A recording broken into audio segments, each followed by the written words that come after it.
Sleepy Fan, kumusta po sila?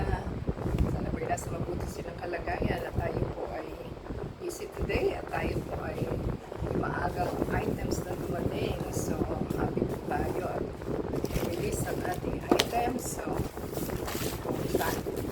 disinfect. At ito po ay Lazada items. So, obviously, sa pinadala kay Lex at priority delivery daw po ito kasi 48 hours pa yan. Yan po ang ating item. So, binayaran po natin is $355.75.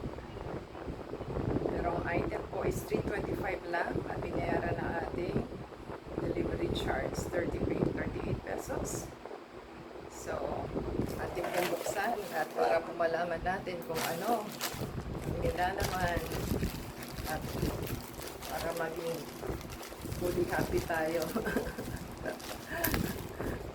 So, yung ating order po ay maganda. As in, maganda siya. So, naka-plastic, naka-bubble wrap. Secure na secure ang ating items. So, hirap po magbukas. Maganda po sa calling eh, parang birthday mo everyday dahil nag-unbox ka. So, ayan po. Size 40 ang ating Yonoha.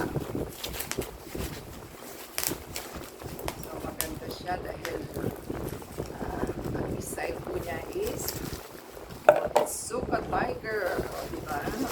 Okay, yan. So,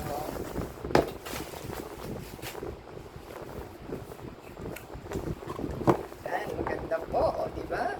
O.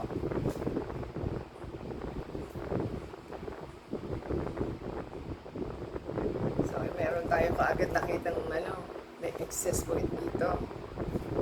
So, rubber plastic pa ito. At meron siyang pangkalso sa loob. Pero hindi naman ito mag-deform for sure. Katulad ng nauna. So, yan po natin yung isa. Size 4 ba? Kasi hindi natin yan. Size 40 po ito.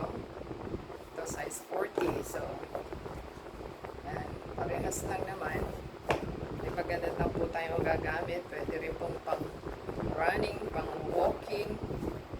Yan. Pag mag-excess po tayo diyan, tanggalin natin. Asin ulit. So,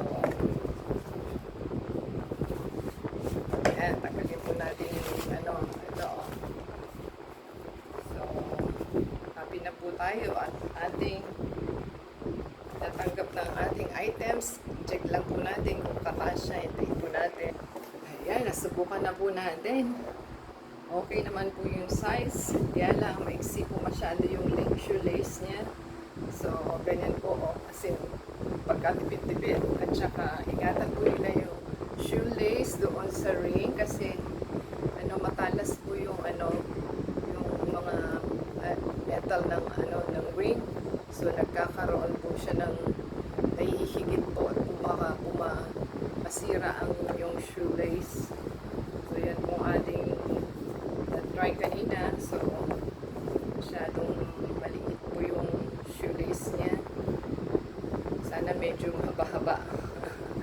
Pwede naman pong palitan ng puti kasi puti po yung ating so puti po ang palitan. So, happy na po tayo.